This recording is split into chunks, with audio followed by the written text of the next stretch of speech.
Waheguru Ji Ka Khalsa, Waheguru Ji Ki Fateh. Thank you, Gurpreet, for that really sweet introduction. And I can say that being part of the IGS family for the last 40 years, I'm just so proud of all the work that everyone has done for our community. So what I'll be sharing today, the story and my reflections, I would really like to direct them to the teens and the young adults that might be watching. And of course, the point of these stories, or Saakhis, is not just to learn Sikh history, though that's important, or to just define the moral of the story. We want to take that story that is remote in time and place, and we want to apply it to our everyday life. So with that in mind, I'll start by sharing a story that happened in my hospital.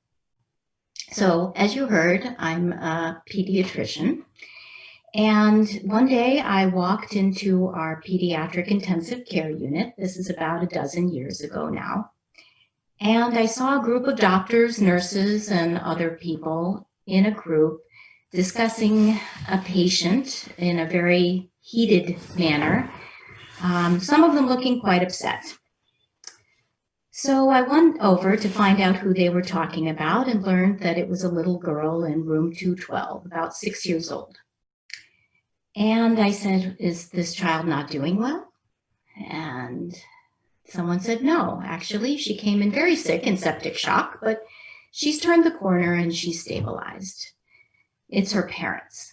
And I said, "Well, we are used to that in the hospital. As a parent, there is nothing more stressful in the world than having your child be critically ill. So that's something that we're used to dealing with." So the group said, "No, that's not the problem. If you look over there at them, you'll see what the problem is." So I looked over and I saw a group of skinheads. Several of them had swastika tattoos. Some of them were wearing T-shirts with Hitler's picture on them. Some of them were wearing white power T-shirts. And so there was a very intense conversation that went on. And the conversation revolved around whether we should transfer this child to another institution, whether we should ban the parents from coming into a children's hospital, whether we should, in fact, acquiesce to some of their conditions, which were that they wanted no white healthcare worker to take care of their child.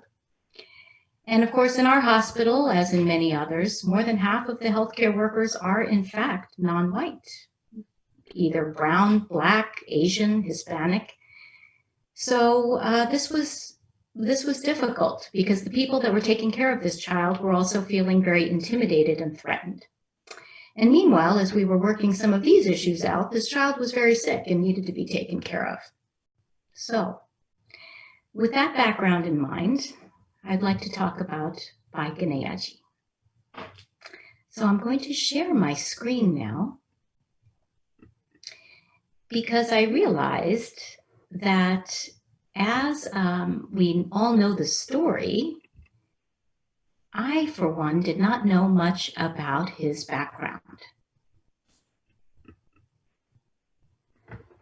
So as I learned, Bhai Kanhaiya Ji was born in Sialkot district, which is now in Pakistan, where his father was, in fact, quite a wealthy trader. And so because of that, he was able to keep coins in his pocket, and as a young child, he could give them away to anyone in need, which he did rather liberally. As he grew older, he would in fact wait by the roadside of his village, ready to help any of the laborers who were walking by carrying their heavy loads so that he could alleviate them of that for 1 or 2 miles. So that in and of itself really reminded me that as a community, we are certainly, most of us, very comfortable. Some people are even affluent. And very often our way of doing seva is to give money, which is needed. But of course, if you can give your time or your energy or a piece of yourself, how important that is. And Bhai Kanhaiya Ji obviously recognized this as a very young child. So after his father passed away, Bhai Kanhaiya Ji took over the family business.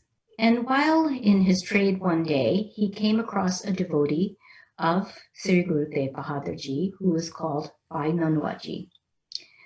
One morning, Bhai Ji sat with him and was captivated by listening to the shabads from the Gurbani. So Bhai Kanhaiya Ji directed Bhai Kanhaiya Ji to visit the Guruji to discover more. When he did this, he realized that his quest for a greater purpose in life was right then and there ended.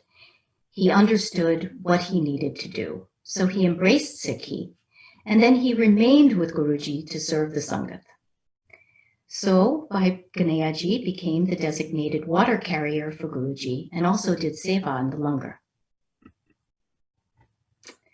He also established a dharamsala in Kava village in the Attock district of Pakistan, and he continued his seva of the community under Sri Guru Gobind Singh Ji. And then in about 1704 or 5, the city of Anandpur, where Guruji and his Singhs were stationed, was besieged by the Rajput hill princes and their Mughal allies. And during the battle that followed, Bhai Ji was often seen carrying a mashak, which is a goatskin water pouch that we've all seen in some of these famous drawings. And he was using that to serve water to anyone who was thirsty, quenching the thirst of the dying and the wounded soldiers. Bhai Ji did this seva with love and affection without any discrimination, serving water to both friends and the enemies.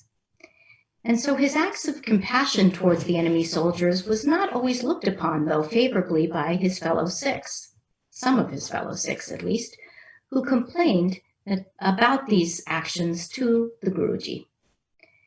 Some of them were especially upset because the city had been completely blockaded by enemy forces, interrupting the food chain and supplies, and here was Bhai Ji sharing their meager resources with the enemy. Bhai Kanhaiya Ji was summoned by Guruji, who asked him to explain his actions. Guruji asked, Bhai Kanhaiya Ji, these brave Sikhs are saying that you are offering water to the enemy troops, who then recover to fight them again. Is this true? Bhai Kanhaiya Ji replied, yes, my Guru, what they say is true. I am following what you taught me. Maharaj, I saw no Mughal or Sikh on the battlefield. I only saw human beings. And Guruji, don't they all have the same spirit? Guruji, have you not taught us to treat all of Waheguruji's people the same? Guruji smiled and blessed him. Guruji said, Bhai Kanhaiya Ji, I'm so pleased with you, for you have truly understood the message of Gurbani. And in fact, Guruji gave him ointment and bandages and urged him to continue with his seva. So, how does this story apply to our lives today?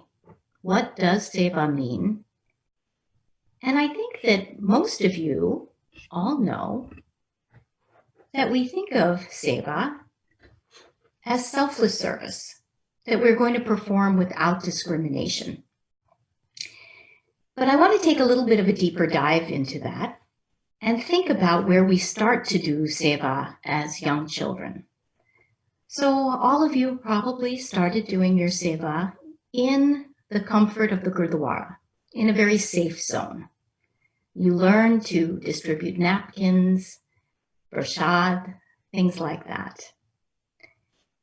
And now that you've gotten a little older, you've probably gone outside of your own community, outside of that comfort zone. And I'm sure many of you, for instance, have done langar seva at a homeless shelter. And so if we think about an experience like that, think about distributing langar in the homeless shelter, and you think about that line of people going by, so many of them say thank you. And we're so appreciative of your being here. And God bless you. and you feel really good. All your fatigue disappears and you feel really good about that seva you've done.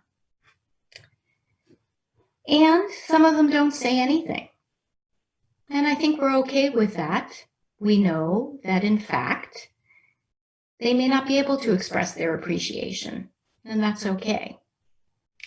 But what if the people coming through on that line, one after another, cast aspersions on your physical appearance, said that they didn't want food from the Taliban, said that they didn't need help from foreigners, cursed you as they walked by one?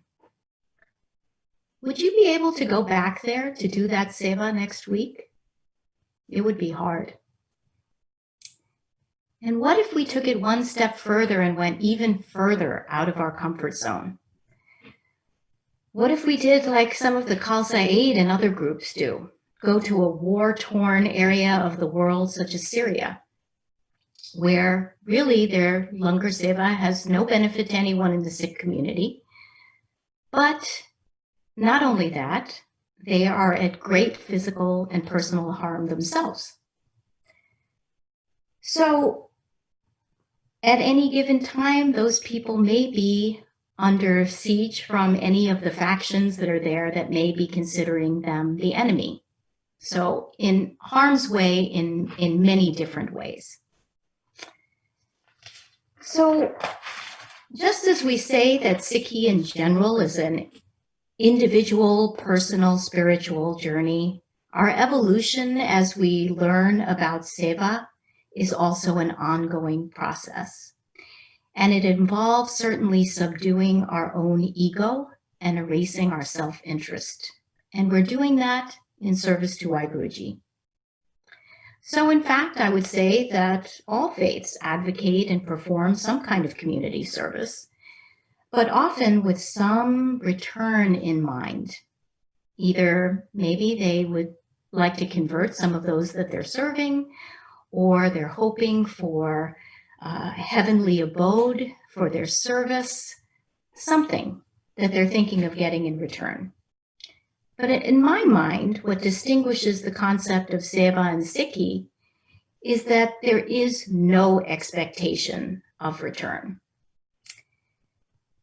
Seeing Waheguruji in everyone means doing the right thing for the right reason alone.